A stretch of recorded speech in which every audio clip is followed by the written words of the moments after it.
Hello students, welcome. आज हम class 11th के व्यवसाय अध्ययन का 10th चैप्टर आंतरिक व्यापार या इंटरनल ट्रेड, इसमें हम आंतरिक व्यापार का अगला टॉपिक देख रहे थे, फुटकर व्यापारियों के प्रकार। फुटकर व्यापारियों के प्रकार में हमने कई सारे प्रकार पहले पढ़ चुके हैं। आज हमको इस वीडियो में विशेषाधिकार या अनुसंचालन या फ्रेंचाइजी ये पढ़ेंगे हम। तो क्या होता है विशेषाधिकार या फ्रेंचाइजी क्या होती है? तो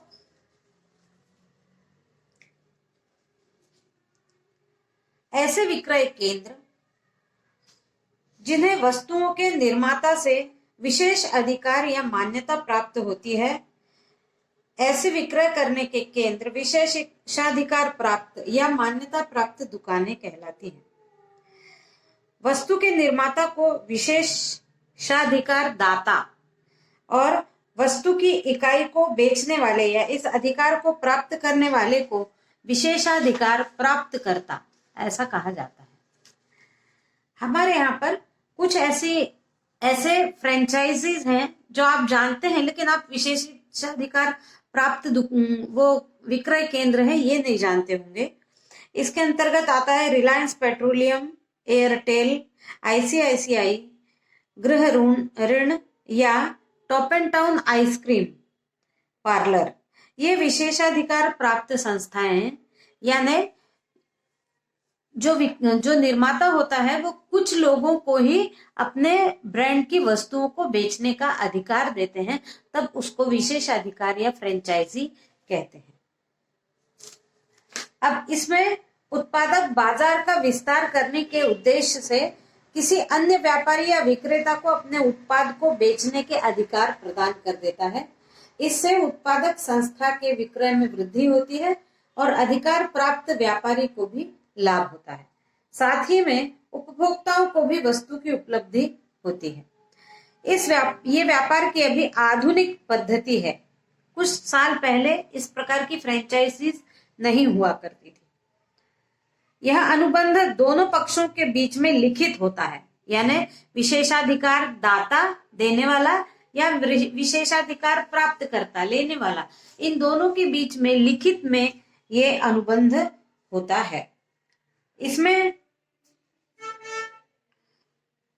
व्यापारी उत्पादक से संबद्धता प्राप्त होने के बाद सिर्फ उन्हीं वस्तुओं का विक्रय कर सकता है जिसकी विशेषाधिकार उनको मिला हुआ है।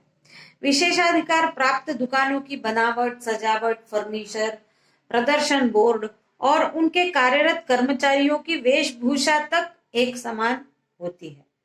उत्पादक की सुस्थापित ख्याति और वस्तु की प्रसिद्धि के कारण विशेषाधिकार देने वाली कंपनी मान्यता प्राप्त व्यापारी को माल के विक्रय, विपणन, कर्मचारियों के प्रशिक्षण में पूर्ण सहयोग देती है। अब हम देखते हैं कि हमने देख लिया कि विशेषाधिकार क्या है। अब विशेषाधिकार की विशेषताएं, तो पहला है विशेषाधिकार प्राप्त करता और देने वाला दोनों के लिए लाभदायक होता है, क्योंकि जब वस्तु बिकती है तो लाभ दोनों को होता है, इसलिए लेने और देने दोनों को, देने वालों को लाभ होता है। दूसरा विशेषता है कि दोनों पक्षों के मध्य एक लिखित अनुबंध होता है, कॉन्ट्रैक्ट होता है। फिर है तीसरा, विशेषाधिकार का प्रादुर्भाव अमेरिका में हुआ है, इसकी शुरुआत अमेरिका में हुई है। फिर अगला है विशेषाधिकार प्राप्तकर्ता को नियमित रूप से शुल्क भुगतान करना पड़ता है। जो विशेषाधिकार लिया होता है और जो वस्तुओं को विक्रय करता है उसको विशेषाधिकार देने वाले को शुल्क देते रहना पड़ता है। फिर विशेषाधिकार दाता विपणन में सहायता करता है, यानी बेचने में सहायता करता है। फिर है विशेषाधिकार दाता प्राप्तकर्ता के कर्मचारियों को प्रशिक्षण की सुविधा भी देता है। जो विशेषाधिकार लेता है उसके यहाँ कार्य करने वाले कर्मचारियों के प्रशिक्षण की व्यवस्था करना विशेषाधिकार देने वाले के द्वारा की जाती है। फिर हम देखते हैं विशेषाधिकार के लाभ। तो पहला है बाजार के क्षेत्र में वृद्धि। बाजार बड़ा हो जाता है क्योंकि कुछ शहरों में कई ऐसी दुकानें होंगी जो विशेषाधिकार प्राप्त होंगी। एक ही शहर में 2-3 हो सकती है और अलग अलग शहरों में हो सकती है, इसलिए इसका बाजार का क्षेत्र बड़ा हो जाता है। फिर विशेषाधिकार में विज्ञापन व्यय कम होता है। फिर विशेषाधिकार में कम समय में वितरण व्यवस्था स्थापित हो जाती है। कम समय में, समय कम लगता है और सभी को वितरण हो जाता है। फिर विशेषाधिकार देने वाले की ख्याति का लाभ प्राप्तकर्ता को होता है। विशेषाधिकार की ख्याति का लाभ यानी जो उत्पादक है उसकी यदि नाम चल रहा है तो उस नाम का फायदा होता है विशेषाधिकार प्राप्त या बेचने वाले व्यक्ति को। फिर अगला है विशेषाधिकार में उपभोक्ताओं को प्रसिद्ध उत्पादन प्राप्त होता है। जो उत्पादन प्रसिद्ध है, टॉप एंड टाउन की आइसक्रीम बहुत प्रसिद्ध है तो इसके नाम से ही बिकता है, तो वो जो विक्रेता है उसको कंपनी के नाम का फायदा होता है, उसका लाभ उठाता है। फिर विशेषाधिकार में सफलता की संभावना अधिक होती है क्योंकि वो ब्रांडेड होता है, नाम उसका पहले से ही चल रहा होता है, इसलिए विक्रेता को नए तरीके से फिर से उसको विक्रय करने के लिए किसी प्रकार के विज्ञापन या करने की आवश्यकता नहीं होती। फिर है विशेषाधिकार के दोष। तो पहला है अनुबंध की समाप्ति या टूटने पर दोनों पक्षों को हानि होती है। यदि दोनों के बीच में जो भी कॉन्ट्रैक्ट हुआ है यदि वो टूटता है तो दोनों पक्षों को हानि होती है। दूसरा है विशेषाधिकार प्रदाता प्राप्तकर्ता पर पूर्ण रूप से निर्भर हो जाता है। जो प्राप्तकर्ता होता है यानी जो वस्तु का विक्रय करता है उसके ऊपर विशेषाधिकार देने वाला पूरी तरह निर्भर होता है। यदि उसने वस्तु बेची तो ही विशेषाधिकार देने वाले को लाभ होता है। फिर अगला है विशेषाधिकार प्राप्तकर्ता के खराब व्यवहार का कंपनी की साख पर बुरा प्रभाव पड़ता है। यदि बेचने वाला बुरा व्यवहार करता है तो उससे कंपनी को नुकसान होता है। फिर अगला है विशेषाधिकार प्राप्तकर्ता की स्वयं की साख का निर्माण नहीं हो सकता क्योंकि दुकानदार जो किसी दूसरे का विशेषाधिकार प्राप्त करके सामान बेच रहा है तो उसकी खुद की कोई साख नहीं बन रही है, वो तो जिसकी फ्रेंचाइजी ली गई है उसकी साख का उपयोग होता है, तो दुकानदार की अपनी स्वयं की कोई साख का निर्माण वो नहीं कर पाता।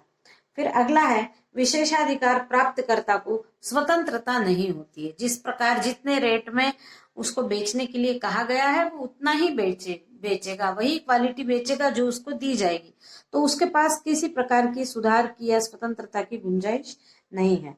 फिर अगला है राष्ट्रीय स्तर पर विज्ञापन विपणन और नियंत्रण करने में व्ययों की अधिकता होती है क्योंकि अब इसमें जो भी विज्ञापन होगा, वितरण होगा, ये सब राष्ट्रीय स्तर पर होगा तो उसमें अधिक खर्च आ जाता है। अब हम इसी के बाद अगला फुटकर व्यापारियों के प्रकार का अगला प्रकार देखते हैं, उपभोक्ता सहकारी भंडार या कंज्यूमर्स कोऑपरेटिव स्टोर्स। इसका क्या अर्थ है? तो सबसे पहले 1844 में रेशडेल नामक स्थान पर फलालेन बुनने वाले 28 बुनकरों ने 28 पाउंड की पूंजी से सहकारी भंडार की शुरुआत की और इन बुनकरों के उत्साह, लगन, मेहनत, साहस, इन सब से प्रभावित होने के बाद उपभोक्ता सहकारी भंडार की स्थापना हर जगह होने लगी। हमारे भारत में सर्वप्रथम 1912 में उपभोक्ता सहकारी भंडार की स्थापना की गई। भारत में ये सहकारी समिति अधिनियम के तहत सहकारी भंडार पंजीकृत किए जाते हैं।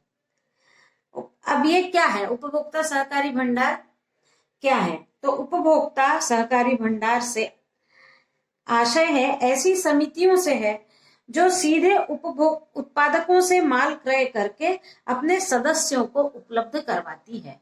यानी सदस्यों एक समिति है जिसके कुछ सदस्य हैं और वो समिति सीधे उत्पादक के द्वारा माल खरीदती है और अपने ही समिति के सदस्यों को देती है।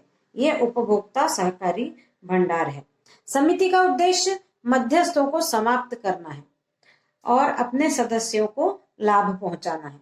कोई भी व्यक्ति समिति के अंशों को क्रय करके समिति का सदस्य बन सकता है। समिति के जो भी शेयर्स होंगे उन शेयर्स को खरीदकर कोई भी व्यक्ति समिति का सदस्य बन सकता है। जब वो चाहे तब बन सकता है और जब वो चाहे तब वो समिति से अलग भी हो सकता है।